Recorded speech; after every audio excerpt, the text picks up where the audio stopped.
And I think this is a real game changer, actually. And it doesn't mean you're going to be using it every day, but what I want to highlight today is the importance of recognizing the rare diseases within the patient cohorts that you see. So the intersection of clinical genetics and psychiatry really raises one question, is what are the skills that you need to be able to apply genomics to your clinical practice? And the first and most important thing to say is you don't need to know a lot about genetics. Relax, everybody, it's fine. So what I need from you is your key superpower in all of this, and that is phenotyping. So if a genotype is the genetic variation that somebody has, a phenotype is the clinical manifestation of that genetic variation. Does that make sense? So genotype plus phenotype equals your diagnosis for those of us who are looking after people with rare diseases. Straightforward, you've got it, job done, yeah? So there are two main intersections for wrong direction. Two main intersections for clinical genetics and psychiatry currently. One is intellectual disability, which I'm not going to cover today. That is a whole series of talks on its own. But the other is neurodegeneration. And in reality, most dementia, which is what I'll cover, is not inherited.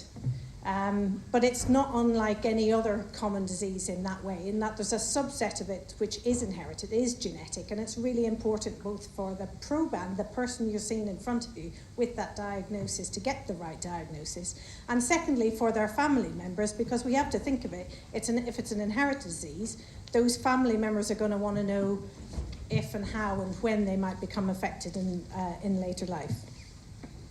So, what do you mean by genetic? Well, it's not binary. It's the start. It all sits within a spectrum. But there is increasing understanding of the genetic contribution to psychiatric disorders. I do think that you're lagging behind other specialties, if you think about cardiology or endocrinology or renal medicine or any of those things. And I think that this is because of the lack of biomarkers to distinguish a rare disease from a common disease. Genetic forms of Alzheimer's disease look very much like sporadic forms of Alzheimer's disease. But you can fit pretty much everything onto that spectrum. So you'll see that I've never gone to 100% environmental, and I've never gone to 100% genetic. There's something of both with all of those things. But what you want to know next really is how you decide whether the person you've got in front of you has got something genetic. There's lots and lots of conditions where you think about a genetic condition, but I kind of put together these 4 questions that you might want to ask yourself when seeing a patient to decide whether or not this patient has got something that could be genetic. So the first is it likely to be genetic? Is there known to be a significant genetic contribution to that particular disease? If it's Huntington's disease, absolutely yes. If it's Alzheimer's disease, possibly. If it's vascular dementia, maybe. But is there something else unusual that goes with it? Is there an early onset, an unusual phenotype with it? Is there a family history? And I'll talk a bit more about that in a minute. And are there other family members at risk? Because no patient exists within a vacuum. They all exist within their family experience. So if you're thinking about dementia specifically for that first question, this is essentially my talk. Alzheimer's disease is occasionally genetic. Frontotemporal dementia, very often genetic. The rest of them, not so much. Depends whether there's anything else unusual go on. And I just highlight this paper that I've put down at the bottom here, which is a really useful paper looking at genetics of dementia. And essentially what you're thinking about is younger patients. They have to have a clear phenotype of what you're looking for. Better if you've got a family history, and you really need to think about counselling and capacity when you're talking to them. So we do testing in genetics in 3 scenarios. First of all is the diagnostic setting, so the patient's in front of you, they may or may not have a family history, but they've got a condition that you think might be genetic. In the pre-symptomatic patient, and again I'll come back to what that means in a bit, but essentially somebody has no signs of the condition but is at risk of something within the family, and in the prenatal setting, which I'm not going to discuss here. But the main aim of this is you do the right test in the right person at the right time for them. All 3 of those are really important. So if we think about phenotypes, how do you, sitting in clinic, know how to decide which patient to look for? There's a number of things that I think is useful to look at. So age of onset should be really intuitive, shouldn't it? It should be easy. It's really not. And actually in all all the referrals I get, and I'll talk a bit more about age of onset as we go along, but all the referrals I get in, an age of onset in somebody with dementia is actually really difficult. And it's easy if somebody has a seizure, you can say what the age of onset of their epilepsy is, but for dementia, much more tricky. And also not very good data around what a typical age of onset is, or the range is in somebody with a genetic versus a sporadic dementia. Whoever referred me this patient may be in this room, and if that's the case, give yourself a little clap. This is a really lovely referral. So this is from a neuropsychologist in the region, and they've referred me this patient with Alzheimer's disease. Most of my referrals do not look like this, but what I've got, from me as a geneticist, what I've got here is I've got a diagnosis. Thank you. So many times I don't get a diagnosis, but I've also got some evidence to say why they've come to that. I've got the name of someone to talk to, hugely important. I need someone to talk to about this. I've got some information about capacity in here, and I've got the question from the family. The only thing that's missing is family history from that.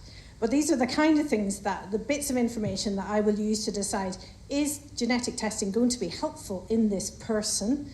And what information can I give to the family already about the risk? Because even if I did no testing at all, I'm still going to be able to give them some information. So if we just go on to Alzheimer's disease, I know there was a bit of frontotemporal features in the last one, but we're going to concentrate on Alzheimer's now. So about a quarter of it's familial, and that means you've got 3 or more affected family members, and that does not mean your cousin's dog sitter's mother-in-law. This means 3 or more close family members. Okay, sometimes you come in with people who say, my cousin had this, and then somebody on both sides of the family had it. This is not a genetic risk unless it's a consanguineous family. But about 5% of it is also early onset, and that's fairly straightforward, or apparently. Age of onset is 60 to 65. Usually what I get is this patient has got an onset in their 60s. That's 10 years. That's quite a long, big difference. And after that, none of the figures make any sense. Just, ignore them all. You don't have to have familial disease to have an early onset dementia. You don't have to have an early onset dementia in your familial disease. It could be all late onset. So they don't necessarily come together. But what you really want is that clear pattern of Alzheimer's disease, if you can get it, because familial and sporadic look so similar in clinically. So if you join them together, that's where you're really looking for genetic testing. So you've got an age of onset, and you really want, if possible, something as clear as possible under the age of 60, and I'll show you why in a moment. 3 or more close relatives, mum's dad, mum's sister, somebody who's around who's able to test. You need that kind of 1 to 2, maybe 3 generations at most difference between them. And then you want a clear phenotype. Just to add into this, from my own reading, 30% of patients who have a clear clinical diagnosis of Alzheimer's disease will not have the typical neuropathology and therefore won't fit the pathological diagnosis of this. This raises the issue of something called phenocopies, where the phenotype, the clinical manifestations, look the same, but actually it's due to a different reason. So we see this in other genetic conditions, like, for example, breast cancer susceptibility, where you might test somebody in the family who has dementia and it appears to be early onset, but it just happens to be you've picked the wrong person by, because you happen to have them close by, but actually they've got it as sporadic disease, whereas everybody else in the family is the one with the inherited disease. So you just need to be aware that that may happen. So there's 3 genes for Alzheimer's disease that we will look for, and APP recognises the gene that's duplicated in people with Down syndrome as the cause of their Alzheimer's disease, and then PSEN1 and PSEN2. And the key feature here is if you look at the age of onset, it's in the 40s and 50s, sometimes earlier, occasionally later. So these are conditions with predominantly early onset disease. They are not conditions where you get, typically everybody's diagnosed in their 70s and there's one person who's diagnosed at the age of 60. That's not a typical genetic form of or inherited form of Alzheimer's disease. You can get the occasional late ones, but it's predominantly early onset. And this is the other key figure that we give to patients. Even if you've got early onset familial disease, it still only accounts for less than 1% of all Alzheimer's disease. So the chance of picking this up is really quite small. We've only got 3 or 4 or 5 cases that I can think of across the West Midlands. That might mean that there's quite a few more if you consider their extended family. It's pretty rare. So when we're counselling families, we're telling them that the chance that we'll find something is fairly small unless they meet that criteria. But if you think of Alzheimer's disease as a whole and how common that is, then the genetic forms are possibly not as uncommon as you think they're going to be. So family history. So this is my soapbox, if I would just stand on this here. Family history is a standard part of medical history taking. Hands up here who thinks they take a good three-generation family history every time they see a patient. Oh, Ruta, I'll test you on it. I'll test you on it. That's you've laid down the gauntlet now. Nobody does.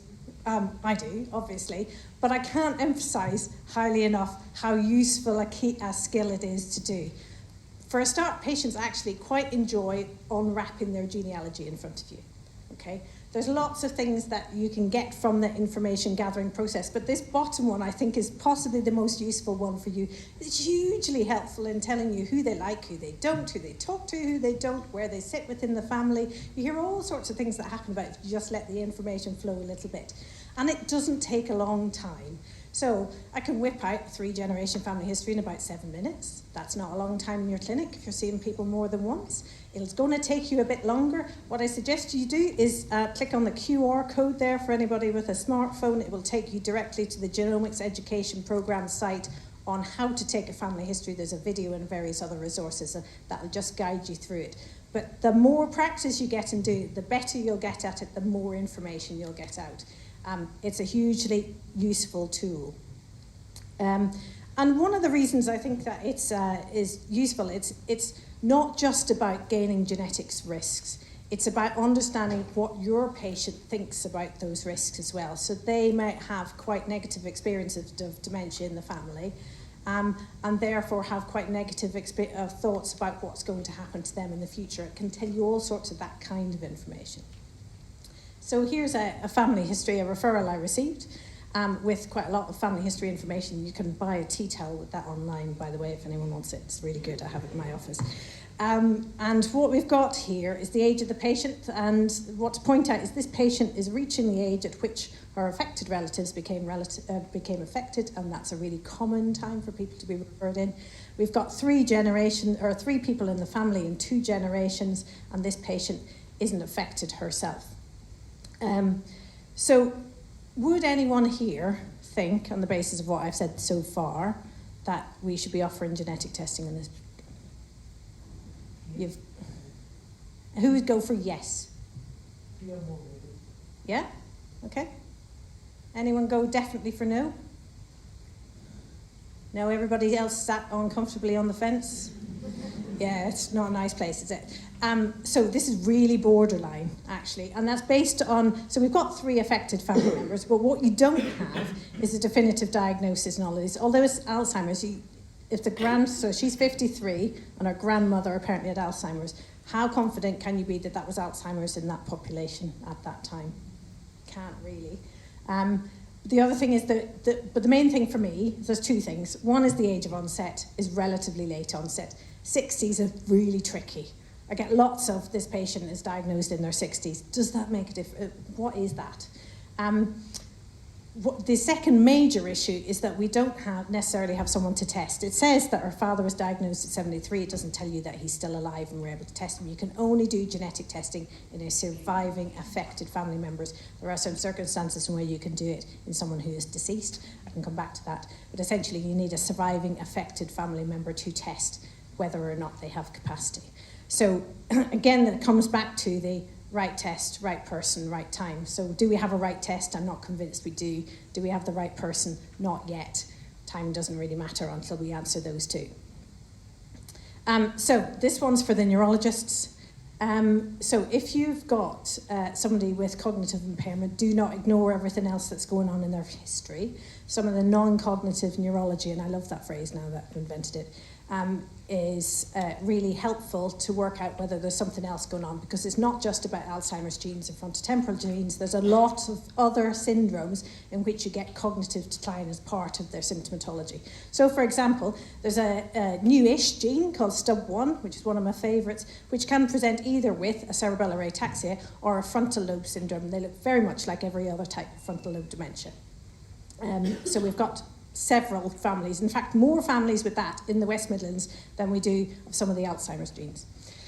If you've got spasticity, it's been reported in Alzheimer's disease, but also there's a number of hereditary spastic paraparesis groups of conditions where you can get cognitive decline in them. Eye disorders might make you think of mitochondrial disorders, seizures, progressed myoclonic epilepsy, or something along those lines. Movement disorders, a number of those, things like MAPT-related neurodegeneration, which causes frontotemporal dementia, and Parkinsonism, strokes.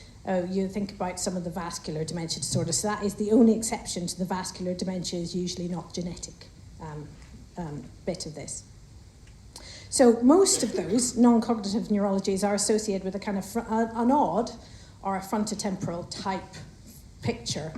And so I thought this is a good time to go on to FTD as my favourite dementia topic. So this is another reasonable referral from a GP. We've got a diagnosis, we've got the question from the family, we've got confirmation somewhere that they've had the right diagnosis, and they're asking about genetic testing. And as you know, FTD is the second most common cause of early onset dementia, but much, much more likely to be genetic than any other kind. So at least 50% will have a familial element. Some of 10% of that is clearly dominant in the family.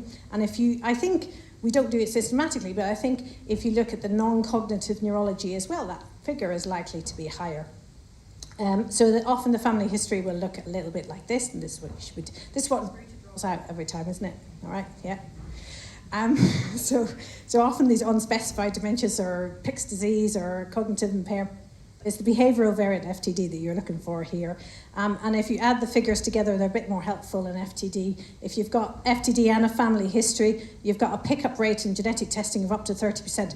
That's frankly phenomenal for genetic testing. Genetic testing is relatively new. We've not had it for many decades now. 30% pickup rate's amazing. Even if you've got sporadic disease, you've got nobody else in the family, it's less than 10%, but not much less than 10%. We pick up a few of these as well, so I offer testing to everybody with FTD now. I'm fairly open with that. And if they've got behavioural variants, so some of the specific subtypes of FTD are much more genetic than others, and behavioural variant is the highest one, and the chance of finding genetic cause is 40 to 45%. If you're working in the northwest of England and your patients border Stoke, and across to North Wales, there's a massive family of FTD, which I'll talk about in a minute. So there are three main genes associated with autosomal dominance, so inherited from one generation to the next generation with a 50-50 risk for each child of an affected parent. It's often early onset, but not all the time, and they have a lot of non-cognitive neurology associated with them. So MAPT is the one that's associated with Parkinsonism and frontotemporal dementia, progranulin, and then I have a whole slide just on C9orf72 related disease, which is my least favourite gene because it's miserable to try and cancel. So FTD associated with C9orf72 is also strongly associated with motor neuron disease. So this is our family that you will see. If you see somebody with FTD in this part of the world, you really need to think about this gene. It's strongly associated with MND, but also like HD is caused by a trinucleotide repeat disorder. C9orf72 is also a repeat disorder, but this time 6 nucleotides rather than 3. And lots of people with FTD will have motor signs, some of them consistent with motor neuron disease. Lots of people with motor neuron disease will have frontal lobe signs, and some of them will go on to get a concurrent diagnosis of frontotemporal dementia. They are the same condition with two different phenotypes attached. It's also, interestingly, said to be the most common differential diagnosis for Huntington's disease. I don't think I agree with that, but hey. Right, so there's a whole lot of other things that cause dementia that are not genetic, which clearly I have no interest in whatsoever.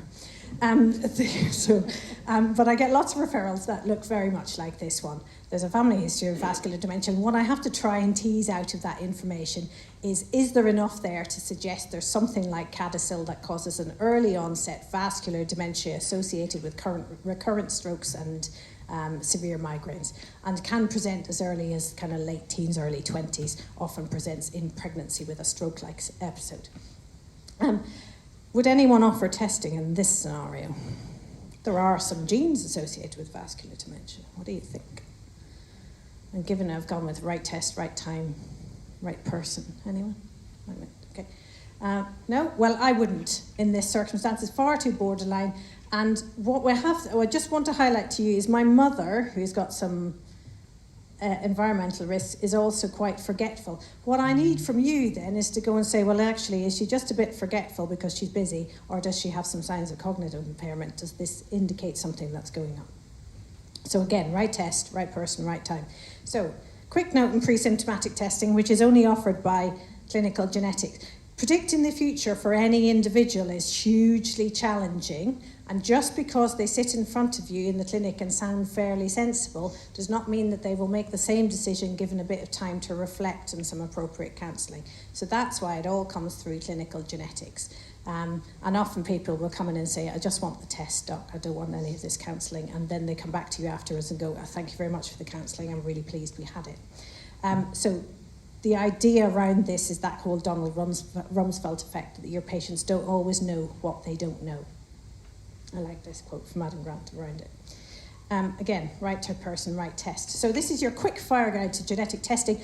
If there's a neurologist in the room, they may laugh, but this is very straightforward, isn't it? You identify the patient, you find the right forms, you decide which the tests are required, and you make plans for the results. All that simple. It's really not.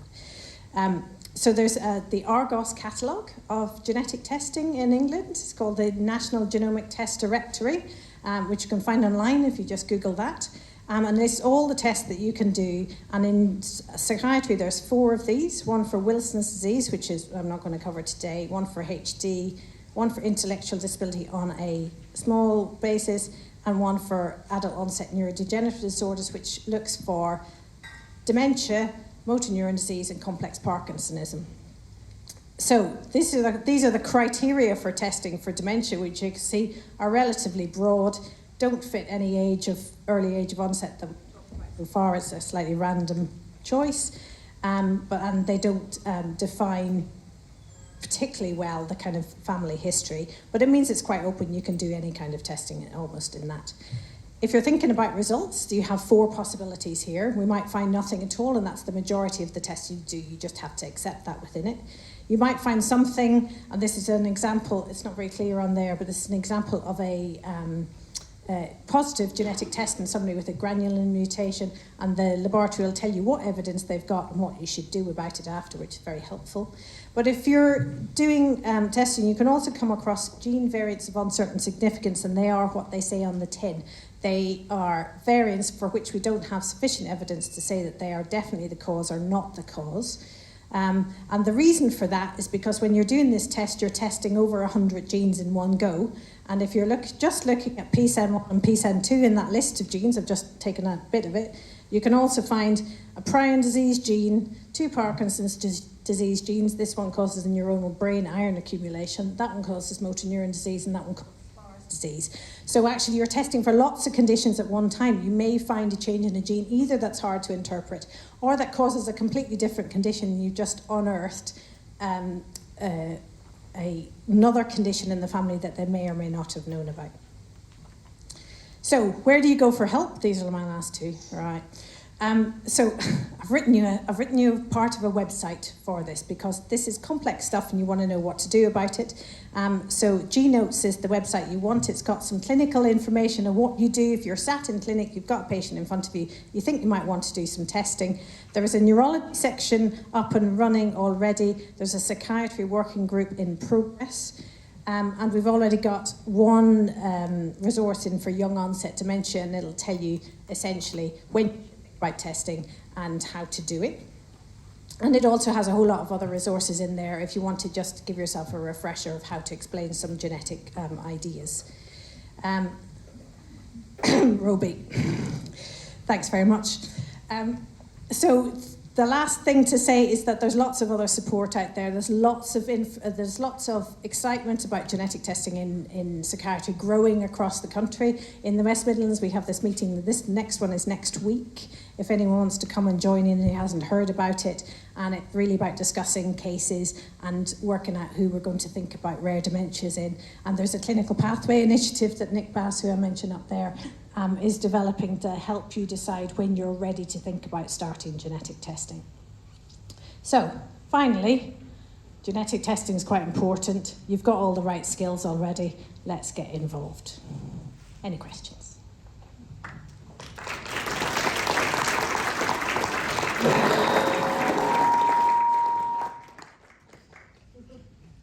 Sorry. Time for one quick question and quick answer?